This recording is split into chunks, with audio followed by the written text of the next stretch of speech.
लेकिन आज मेरे साथ एक खास मेहमान एक्सक्लूसिव बातचीत के लिए जुड़े हैं। दिल्ली के उप मुख्यमंत्री और शिक्षा मंत्री मनीष सिसोदिया हैं। उन्हें स्क्रीन पर लाइए। मनीष सिसोदिया, जो मैंने ओपनिंग रिमार्क्स दिए, मैंने कोई गलत जानकारी दी? ये कंफ्यूजन क्यों है, ये असमंजस क्यों है, और इस पर चर्चा भी नहीं है? नहीं, मैं बिल्कुल आपकी बात से सहमत हूं कि काल तो देखिए संकट का है। अब इससे तो हम नहीं बच सकते, भाग सकते कि इसमें कोई विकल्प नहीं है, हमारे पास कोरोना है। लेकिन ऐसे समय में डिसीजन लेना हम सरकारों की जिम्मेदारी है। हम छात्रों के भविष्य को लटका के ना रखें। जितना हम तेज़ी से डिसीजन लेंगे, छात्रों के पक्ष में डिसीजन लेंगे, उतना छात्रों के भविष्य को हम मदद कर पाएंगे। और इसीलिए दिल्ली सरकार ने तो डिसीजन लिया कि भाई एक ऐसे सेमेस्टर में जिसमें आपने बच्चों को पढ़ाया ही नहीं, वैसे सेमेस्टर में आप कह रहे हो भी हम आपको परीक्षा लेंगे। तो परीक्षा किस लिए लेनी है? आपको बच्चे की समझ की बात है ना। आपने 4 साल के कोर्स में बच्चे के 7 सेमेस्टर पास करके वो 8वें सेमेस्टर में आया है। तो 8वें सेमेस्टर में जब आपने उसको पढ़ाया ही नहीं और आप कह रहे हो हम आपको डिग्री तभी देंगे जब हम आपके 8वें सेमेस्टर की परीक्षा ले लेंगे, नहीं तो हम आपको डिग्री नहीं देंगे। ये तो उसके साथ अन्याय है यार। उसको बंद कीजिए। ये अन्याय, इनडिसिसिवनेस जो है वो मार डालेगी उस बच्चे को। करता धरता तो आप लोग है ना मनीष, आप हैं, यूनिवर्सिटी ग्रांट कमीशन है, पिस रहा है बेचारा छात्र। वो तैयारी भी कैसे कर सकता है? आप मुझे बताइए। आप छात्र होते, आप फाइनल सेमेस्टर में होते, आज आप सरकारों को, आज दिल्ली के शिक्षा मंत्री को, यूनिवर्सिटी ग्रांट कमीशन को, शिक्षा मंत्री केंद्र सरकार को आप क्या कहते अगर आप फाइनल सेमेस्टर में होते? मैं बिल्कुल यही कहता, एक छात्र के रूप में भी। और देखिए मेरे घर में भी बच्चे हैं, मैं भी एक पिता हूं।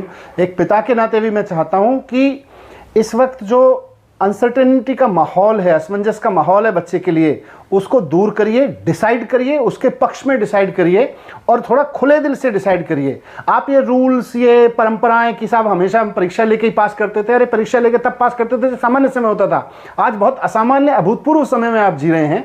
वहां कुछ अभूतपूर्व फैसले आपको लेने पड़ेंगे। आपने 7 बार पिछले 4 साल में जिस बच्चे को पास किया, उसकी 7 बार की परफॉर्मेंस के आधार पर उसको आप 8वीं बार पास करिए और उसको डिग्री दे दीजिए। और ये मैं कोई अनहोनी बात नहीं कर रहा, आपने सीबीएसई में किया है। सीबीएसई में आपको अल्टीमेटली ये डिसीजन लेने पड़े। सीबीएसई भी पहले अड़ा रहा, नहीं जी हम तो परीक्षा कराएंगे, नहीं जी हम तो परीक्षा कराएंगे।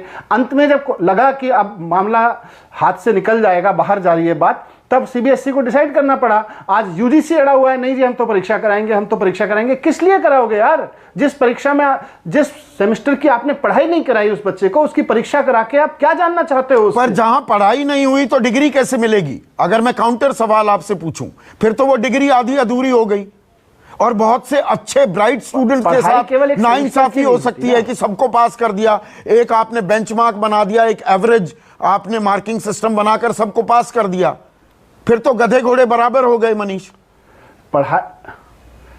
मैं इसीलिए कह रहा हूं, ये गधे और घोड़े के बीच में डिफरेंस करने की हमारा जो अहंकार है ना, कि हम एक 3 घंटे की परीक्षा लेंगे और हम गधे और घोड़े पहचान लेंगे। मैं इन परीक्षकों को ही कहना चाहता हूं सबसे पहले कि इस अहंकार ने देश को मार रखा है, पूरी की पूरी शिक्षा व्यवस्था को बर्बाद कर दिया इस अहंकार ने, कि हमारे पास वो जादू की छड़ी है जिसे हम परीक्षा कहते हैं। 3 घंटे में हम पता लगा लेंगे आप में से कौन गधा है और कौन घोड़ा है।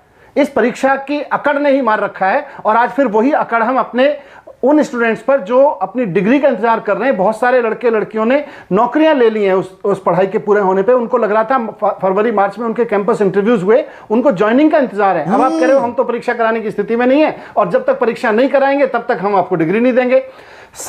इसीलिए मैंने कह रहा हूं आपसे कि 4 साल के एग्जाम में आप उसको 7 बार परीक्षा लेके पढ़ा चुके हो। और ये जो अंतिम परीक्षा है, जिसको आप अंतिम 8वें सेमेस्टर की परीक्षा कह रहे हो, वो पूरे 4 साल की परीक्षा नहीं होती है, वो भी 6 महीने की परीक्षा होती है। 6 महीने में जो पढ़ाया जाना था उसकी परीक्षा होती है। आपने जो पढ़ाया ही नहीं उसको कह रहे हो हम तो जिद पैड़े हुए हैं।